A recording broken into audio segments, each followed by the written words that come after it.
Assalamualaikum warahmatullahi wabarakatuh. Salam sejahtera untuk kita semua. Pada kesempatan kali ini saya akan menjelaskan soal-soal dan jawaban metode fisika teoritis. Dipresentasikan oleh Satria Ananda Primaditaris, NIM 2008011086, dosen pembimbing Dr. Muhammad Sontang Siotang, SSI MSI, mata kuliah metode fisika teoritis dengan kode mata kuliah FIT 3304. Program studi S1 Fisika, Fakultas Matematika dan Ilmu Pengetahuan Alam, Universitas Sumatera Utara, tahun 2022. Bagian 1, pilihan ganda A, B, C, dan D. Soal nomor 1, berikut ini pernyataan yang benar mengenai teori relativitas umum Einstein, kecuali A, ruang angkasa terbuat dari anyaman medan ruang dan waktu. B, sesuatu yang tidak memiliki massa diam tidak terpengaruh oleh gravitasi. C, gravitasi merupakan kelengkungan ruang-waktu sebagai akibat keberadaan massa. D, alam semesta terdiri atas 4 dimensi yang saling terkait. E, kerangka acuan dapat mengalami percepatan gravitasi. Diketahui, A, ruang angkasa terbuat dari anyaman medan ruang dan waktu. B, sesuatu yang tidak memiliki massa diam tidak terpengaruh oleh gravitasi. C, gravitasi merupakan kelengkungan ruang-waktu sebagai akibat keberadaan massa. D, alam semesta terdiri atas 4 dimensi yang saling terkait. E, kerangka acuan dapat mengalami percepatan gravitasi.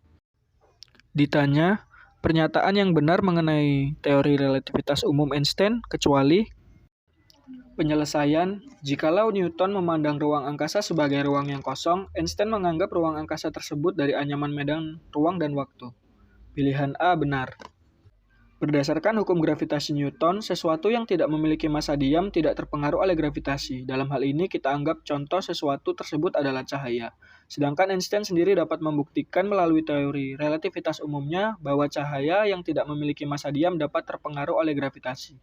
Pilihan B salah. Hukum gravitasi, Einstein menyatakan bahwa gravitasi merupakan kelengkungan ruang-waktu sebagai akibat keberadaan massa. Pilihan C benar. Menurut Einstein, ruang waktu tidak dapat dipisahkan. Dengan kata lain, alam semesta digambarkan menempati ruang 3 dimensi ditambah dimensi waktu yang terkait dengan dimensi ruang. Waktu yang terkait dengan dimensi ruang. Waktu merupakan besaran relatif, bisa berbeda antara pengamat yang satu dengan yang lain. Sedangkan menurut Newton, ruang dan waktu itu terpisahkan. Waktu adalah besaran absolut yang sama dimanapun pengamat berada. Pilihan D benar. Teori relativitas umum Einstein menangani situasi yang lebih menantang di mana kerangka acuan dapat mengalami percepatan gravitasi. Jawaban B. Sesuatu yang tidak memiliki massa diam tidak terpengaruh oleh gravitasi. Nomor 2. Teori apa yang telah memprediksi tentang adanya lubang hitam pada ruang dan waktu? A. Teori mekanikal klasik. B. Teori relativitas khusus. C. Teori Newton. D. Teori relativitas umum. Diketahui, A. Teori mekanikal klasik, B. Teori relativitas khusus, C. Teori Newton, dan D. Teori relativitas umum. Ditanya, teori apa yang memprediksi tentang lubang hitam? Penyelesaian, teori relativitas umum ini memprediksi adanya keberadaan daerah lubang hitam yang mana ruang dan waktu terdistorsi sedemikiannya tiada satupun. Jawaban D. Teori relativitas umum. Nomor 3, apakah yang dikerjakan oleh Newton sehingga membantu meletakkan dasar bagi revolusi industri?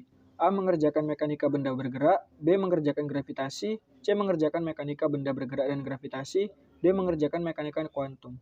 Diketahui, A. Mengerjakan mekanika benda bergerak, B. Mengerjakan gravitasi, C. Mengerjakan mekanika benda bergerak dan gravitasi, D. Mengerjakan mekanika kuantum. Ditanya, yang dikerjakan oleh Newton sehingga membantu meletakkan dasar bagi revolusi industri. Penyelesaian, ketika Newton mengerjakan mekanika benda bergerak dan gravitasi, ia membantu meletakkan dasar bagi revolusi industri. Jawaban C, mengerjakan mekanika benda bergerak dan gravitasi. Nomor 4, gerak yang berkaitan dengan sifat bawaan dari berbagai benda yang merupakan sifat intrinsik khusus dari benda itu sendiri disebut dengan gerak. A. Gerak paksa, B. Gerak alami, C. Gerak relatif, D. Gerak lurus. Diketahui, A. Gerak paksa, B. Gerak alami, C. Gerak relatif, D. Gerak lurus. Ditanya, gerak yang berkaitan dengan sifat bawaan dari berbagai benda yang merupakan sifat intrinsik khusus dari benda itu sendiri disebut dengan gerak. Penyelesaian, menurut Aristoteles, gerak alami atau pure motion berkaitan dengan sifat bawaan dari berbagai benda yang merupakan sifat intrinsik khusus dari benda itu sendiri. Jawaban B. Gerak alami. Nomor 5, Dorami dan Doremi ialah sepasang anak kembar. Dorami berkelana di antariksa dengan pesawat berkecepatan 0,8 C. Setelah 18 tahun berkelana, akhirnya Dorami pulang ke bumi. Menurut Doremi, perjalanan Dorami telah berlangsung selama A. 20 tahun, B. 25 tahun, C. 30 tahun, dan D. 35 tahun. Diketahui delta T 0 sama dengan 18 tahun, V sama dengan 0,8 C. Ditanya delta T. Penyelesaian, delta T sama dengan delta T 0 per akar 1 dikurang V kuadrat per C kuadrat. Didapatkanlah perhitungan sedemikian rupa dan dengan jawaban akhir yaitu 30 tahun. Jawaban C. 30 tahun. Nomor 6, orang yang pertama kali berhasil menemukan roket adalah A. Philo Farnsworth, B. Richard Trevithick, C. Robert Goddard, D. Carl Benz. Diketahui A. Philo Farnsworth, B. Richard Trevithick, C. Robert Goddard, D. Carl Benz. Ditanya, siapakah yang pertama kali menemukan roket? Penyelesaian, pada awal ke-20, muncul dua orang ilmuwan yang bermimpi menggunakan roket untuk ke ruang angkasa, yaitu Konstantin Tsiolkovsky dari Rusia dan Robert Goddard dari Amerika Serikat. Roket modern bermula ketika Robert Goddard, seorang insinyur dari Amerika Serikat, meletakkan corong Delaval pada kamar pembakaran mesin roket, menggandakan daya dorong dan meningkatkan keefisienan pada roket. Kemudian pada tahun 1926, Robert Goddard berhasil meluncurkan roket pertama di Auburn, Massachusetts. Roket ini menggunakan minyak dan oksigen dan bisa meluncur sampai ketinggian 12 meter. Selanjutnya Goddard merancang roket yang lebih besar dan lebih cepat hingga bisa terbang sampai ketinggian 2 km. Jawaban C. Robert Goddard. Nomor 7, Kiai Didin juga mengutip sebuah penggalan kata yang menegaskan didiklah anak-anakmu dengan sebaik mungkin yang sesuai kebutuhan zamannya, sebab mereka akan hidup di zaman yang berbeda dengan zamanmu saat ini. Apakah penggalan kata-kata di atas merupakan sebuah hadis? A. Benar, B. Salah, C. Ragu-ragu, D. Tidak tahu. Diketahui, didiklah anak-anakmu dengan sebaik mungkin yang sesuai kebutuhan zamannya, sebab mereka akan hidup di zaman yang berbeda dengan zamanmu saat ini. Ditanya, apakah penggalan kata-kata di atas merupakan sebuah hadis? Penyelesaian, kata-kata di atas bukanlah sebuah hadis dari Rasulullah, melainkan kata-kata dari menantu Rasul yaitu Ali bin Abi Thalib. Jawaban B. Salah. Nomor 8, apa saja pemikiran tentang masa depan manusia menurut Michio Kaku? A. Internet Brainet, B. Kesadaran kuantum, C. Manusia campuran mesin. A. B. Benar, B. A dan C salah, C. A, B, C benar, D. C saja yang benar. Diketahui hasil review YouTube dengan autor Michio Kaku. Ditanya, apa saja pemikiran tentang masa depan manusia menurut Michio Kaku? Penyelesaian, Michio Kaku berkata bahwa internet akan menjadi brainet di masa depan manusia. Kesadaran kuantum jadi masa depan manusia. Pasien Alzheimer segera akan dapat menekan tombol dan ingatan mereka akan kembali ke otak mereka. Spesies campuran manusia dengan mesin mulai diciptakan alat elektronik yang disambung langsung ke tubuh manusia dan dapat memberikan informasi melalui respon listrik ke saraf manusia. Jawaban C. A, B, C benar. Bagian 2, pilihan ganda 1, 2, 3, dan 4. Nomor 1, beberapa yang melahirkan filsafat ilmu. 1, ketakjuban atau keheranan. 2, ketidakpuasan. 3, keingintahuan. 4, keraguan. A, 1, 2, dan 3 benar. B, 1 dan 3 benar. C, 2 dan 4 benar.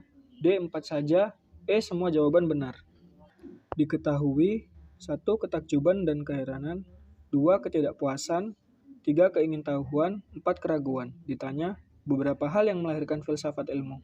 Penyelesaian, perkembangan ilmu pengetahuan tidak lepas dari peran filsafat sebagai cara berpikir yang radikal dan menyeluruh. Cara berpikir yang mengupas segala sesuatu sedalam-dalamnya. Terdapat 4 hal yang melahirkan filsafat, yaitu ketakjuban, keheranan terhadap sesuatu yang dilihat atau dirasakan. Ketidakpuasan jawaban yang diperoleh karena didasarkan pada mitos tentang gejala alam. Sifat keingintahuan manusia tentang segala sesuatu, dan keraguan terhadap jawaban yang sudah ada serta ingin mendapatkan jawaban yang lebih benar. Jawaban E, semua jawaban benar. Nomor 2, terdapat beberapa ayat dalam Al-Quran yang menjelaskan tentang penciptaan alam semesta. Berikut adalah ayat-ayatnya. 1. Al-Waqiah ayat 75-76, 2. Az-Zariyat ayat 47, 3. Al-Anbiya ayat 30, 4. Fussilat ayat 11, 5. Al-Anbiya ayat 104, 6. Ibrahim ayat 48. Ayat mana saja yang menjelaskan tentang terciptanya alam semesta? A. 1, 3, dan 4, B. 2, 4, dan 5, C. 1 dan 4 saja, D. semuanya benar. Diketahui 1. Al-Waqiah ayat 75-76, 2. Az-Zariyat ayat 47, 3. Al-Anbiya ayat 30, 4. Fussilat ayat 11, 5. Al-Anbiya ayat 104, 6. Ibrahim ayat 48. Ditanya ayat yang menjelaskan tentang terciptanya alam semesta. Penyelesaian soal penciptaan langit dan bumi yang dibicarakan Al-Quran dalam 6 ayat. Ayat-ayat itu menceritakan proses penciptaannya, penghancuran, dan pengembalian ke bentuk semula secara sempurna, indah, teliti, dan mengagumkan.